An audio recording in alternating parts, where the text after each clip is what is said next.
Now, we'll stay with Arsenal, shall we? Former Arsenal vice-chairman, the legend is David Dein, joined Sean Custis on the Sunday edition yesterday. He said the Gunners' boss, Mikel Arteta, was wrong to criticise VAR after his side lost at Newcastle earlier this month, and that his outburst is damaging for the club's reputation. I think it's unfortunate. In the heat of the moment, that's what he believed, and he just looked. I was at Newcastle that game. He felt aggrieved that he felt the decisions went against him. In the final analysis, I think it was a bit of misdirection, because the fact is, it was 101 minutes, but we only had one shot at goal. So you can't say the team really deserved to win. There is a process in place and how they deal with these things, and I just think it was a little bit unnecessary, and I don't think it did the image of the club any good. Great voice. Yeah, thanks. Great voice. Thanks. That's what Mike and Kieran told me. Oh, I see David Dein. I'm one of these people that, because I know how much of a superstar and a legend David Dein is, from watching him, from listening to him, and Wrighty, whenever I was with Wrighty, loves him, didn't he? Adored him. They would only speak highly.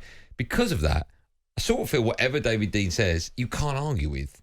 And when it comes down to something like this, which is a big thing at his former club, I sort of think, well, yeah, okay, I'm going to agree with you, David Dein. Do you, as an Arsenal fan, I'm not going to ask you who you disagree with, but Arteta's outspoken or outburst, whatever you want to call it, do you look back now and go, maybe he did go over the top? Or as an Arsenal fan, are you pleased he did? Because he has got a big ego, right? I think all managers need a big ego, but he has got a big ego.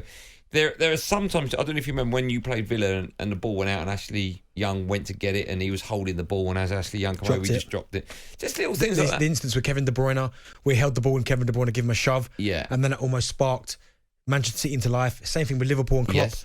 Yeah. Had that little altercation, all of a sudden Liverpool went up a couple of gears. Yeah. How do you feel? I mean, he's your manager, right? I haven't got a problem with him. His antics on the sideline. I can understand why they would wind other people up. And that's another one of those classic scenarios where when he's one of your own, you ain't got a problem with it. But when he manages it elsewhere, you hate him. And you can understand it then. Yeah, because there are players out there, like, I'll give an example, probably the biggest one, Richarlison. If he played for your club, you probably go, I like the antics, all that kind of housery that he does. You like the fact that he doesn't, you absolutely can't stand him. No. There's lots of players like Cantona would have been mine, right? He was ours. I loved him. You would have hated him. Yeah, but he could back. No, there was a level of respect for Cantona because his housery wasn't that type of housery, but he'd always back it up. Do you know what I mean? It wasn't like he wouldn't roll around on the ground. All that nonsense. No, but I'm just saying sometimes there are players that you absolutely hate. Yeah, that's more because for Cantona, because of how good he was. It annoyed me how good he was. Okay. But for David Dein to come out, it's quite damaging because, as you said, he's Mr. Arsenal. And when you listen to Ian Wright and certainly other players from that kind of era speak about David Dein, they absolutely love him. They idolise him. He was fantastic for the football club.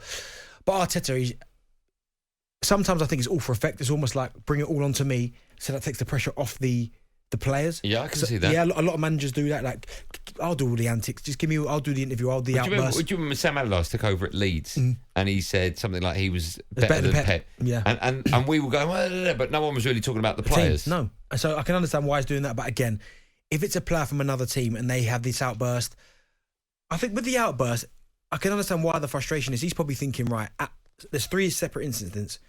One of them he's thinking must get disallowed, whether it's the ball out of play, the foul or the offside. One of them, and the fact you get none, he's fuming. But all managers are like that, and that's why I've always said at times you need to look at the context of the game and go, is it the best idea to shove a microphone in front of a manager's face the moment he's come off the pitch after a decision like that? No, but if all managers know that's going to happen, then you should prepare for that, right? Well, you can't help it. It's emotion.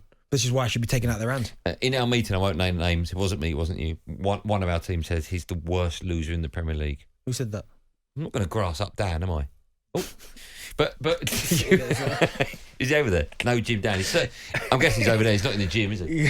But is that a problem? I mean, there is a saying: "Show me a loser." Was it? Show me a good loser, and I'll show you a loser. Yeah. What? Is that the saying? Yeah. Show me a good loser, and I'll show you a loser. Or is it? Show me a loser, and I'll show you a good loser. No, it's the first one. Show me a good loser, and I'll show you a loser. Okay. As in, you don't want someone to be a good loser. No, I get the analogy. Right.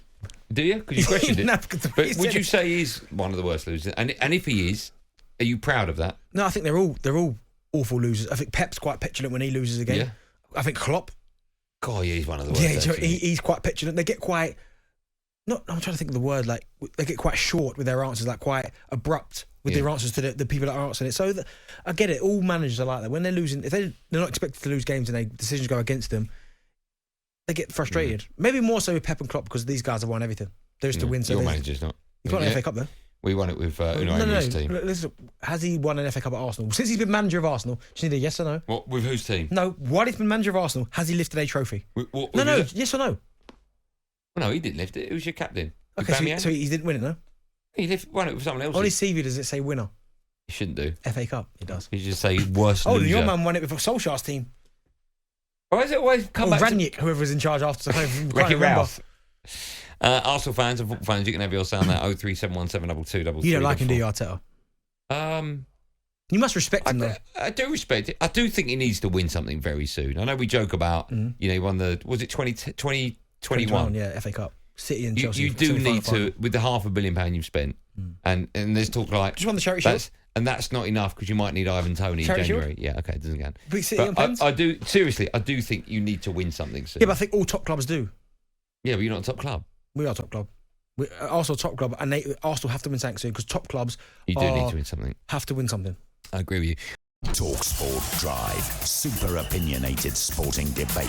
Monday to Friday afternoon from 4 on AM, on DAB, via the talkSPORT app and on your smart speaker. talkSPORT.